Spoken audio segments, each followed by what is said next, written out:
Hey everybody. Welcome to the kitchen on a late Friday night, but somebody was a little slow and pokey today and wasn't active and bubbly, and I need active and bubbly for my recipe. And I'm still using my iPad, not my phone, because my phone is having its own issues, and fingers crossed that it stays awake for my recipe. So I am sharing with you tonight how I make a quick and easy sourdough bread. I have a friend that I'm seeing this weekend, and sourdough bread does need 2 days. You gotta like pre-plan a little bit. This isn't like, oh, we're seeing Susie at 5, let's make bread. Not quite there. But the hardest thing is to remember to feed your sourdough starter and then give yourself an overnight to get it ready to go. And I just need to find my recipe real quick, and then I will know my measurements. I have my bowl on a scale because sourdough works better if you weigh everything instead of measuring everything, because measuring cups aren't always accurate. So I have my spoon, I have my stuff, and I am going to show you guys how I do this. So I'm going to move the camera and we'll do this together. I will talk you through it. And yes, I'm in my jammies because it is late Friday night, but we're going to do this.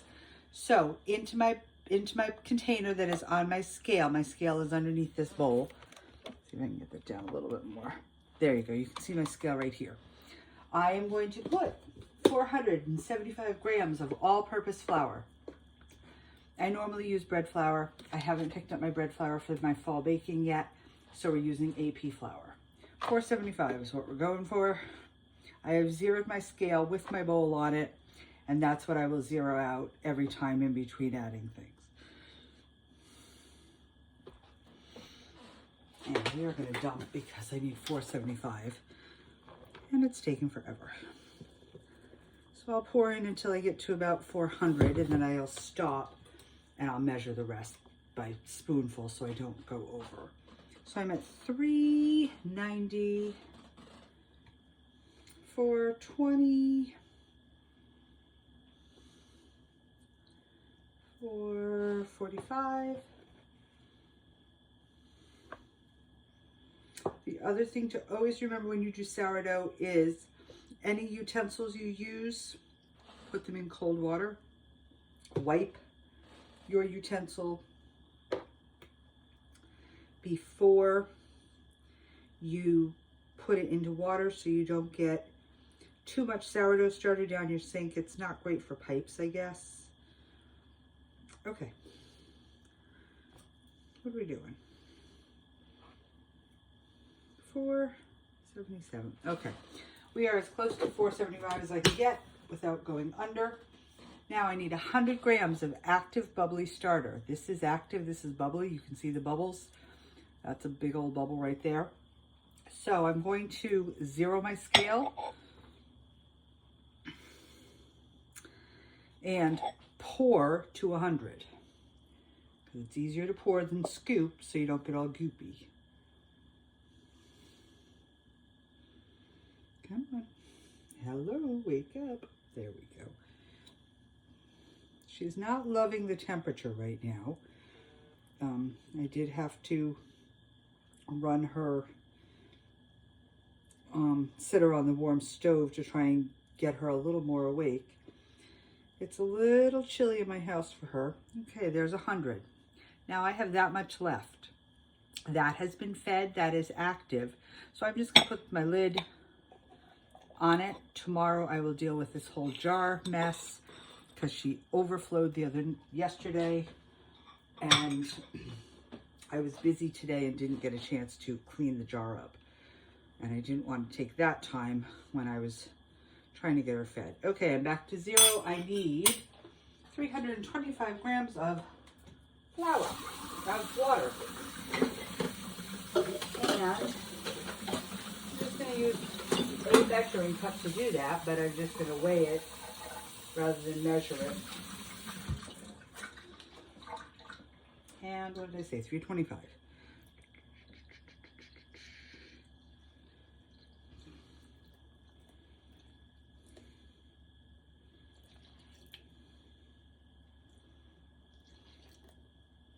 And that's about 325. Okay, salt I do not put in until after she has combined and become one and had at least one stretch and fold. It is just my thing. Everybody does it different. If you don't like to do it that way, please feel free to do it your way. I am on the hunt for a stirrer. And I also use a Danish bread hook is what it's called. It's just a thing that stirs my dough. So I'm going to get my starter into my water. I water my flour together. My starter is going to be like, oh yay, more food, because this is what it eats on. That's part of the reason I don't add my salt yet, because my salt, when you add salt, it slows down the process. I like to let mine get a good established growing period, and then I'll add my salt.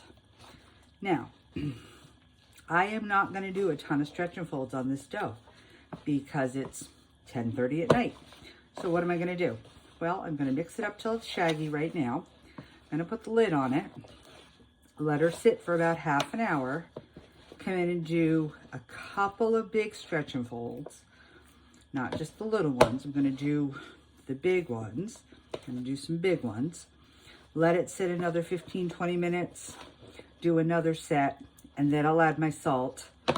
That last set, after I add my salt, will be it for the night. I'll cover her up, and she'll sit until the morning.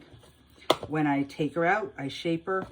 I let her rise one more time, and into the hot Dutch oven. I will show you that tomorrow morning when I do it, because it is kind of cool to go from this shaggy dough to a beautiful loaf. Is kind of cool, I think. Okay, I'm just getting my excess dough off of here. Again, trying to limit the amount that goes down my drain. And then that can go into cold water in the sink. Fingers get wiped on the paper towel. Lid goes on the dough. And I just close it up. And it's nice and warm up there because I had my toaster on. So I'm going to scooch stuff around and just set her on that hot mitt on top of my toaster. Now, what I also wanted to show you was I got a special drop-off tonight from my friend Christina. So I have the blueberry sriracha sauce that is great for, ooh, smells good, chicken. You can put it on veggies, you can put it on chicken, you can dip in it.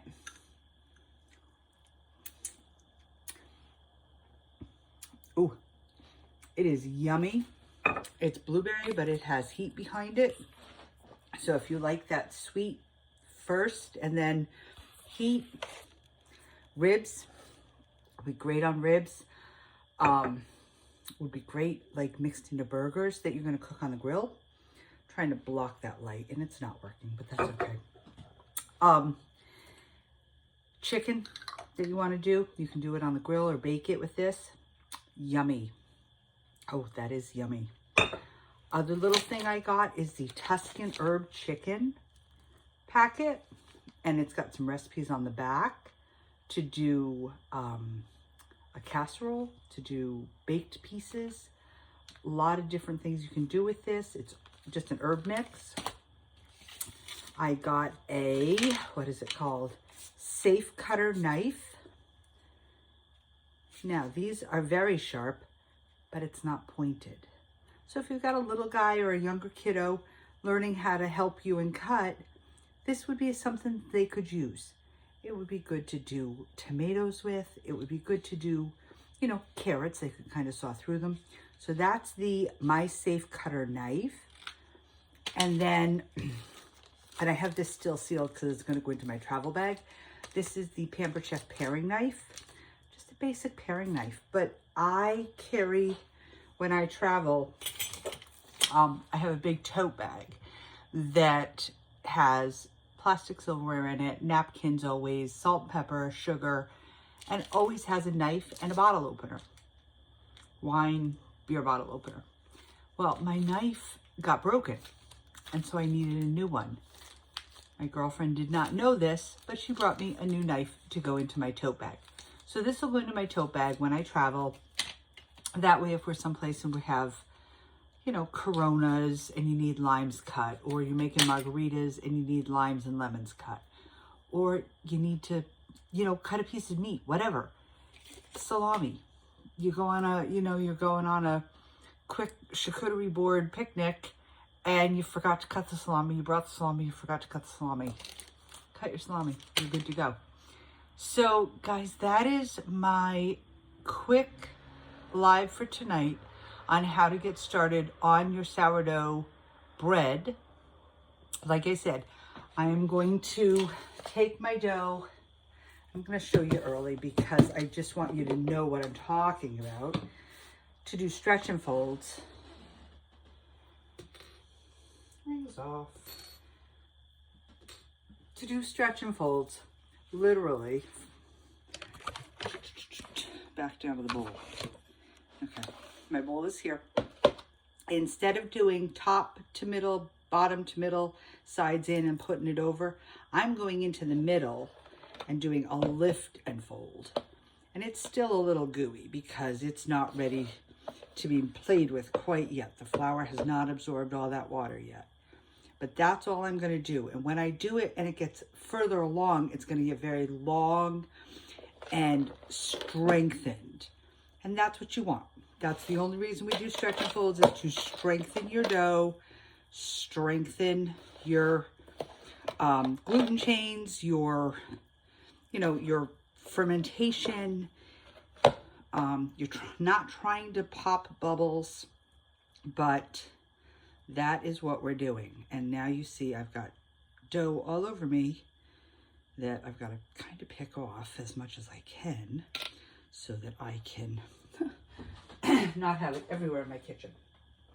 So out comes the handy dandy pan scraper that works beautifully to do this. Gets most of it off. And guys, this is not a perfected science. This is kind of a hope and pray. And I'm sure our great grandmothers that were out in the plains and prairies making bread did not worry about this, but that's that. So I will wipe first with my paper towels to keep all this goo from going down the drain. Because as you can imagine, this will dry out, this will get gooey, it will get sticky, and it is very sticky right now because it hasn't really started to grow much. But I wanted to show you what stretch and folds look like, because I'm not going to make another video in an hour. So that is tonight's video. Thank you for joining me. Thank you for watching. I am posting a link for a Pampered Chef party that is going on the whole month of October. And there's also a sale until the 12th for the chopper that I showed the other night and the slicer that are both amazing. And I think that's it. Tomorrow I'll show you more on the bread before I bake it. And then I'm also going to probably do a teaching on the, what's it called? Sheet pan lasagna that we've started to make that we love. I want to show you how I make my softs and how I make sheet pan lasagna. So I will look for you guys tomorrow night. Good night.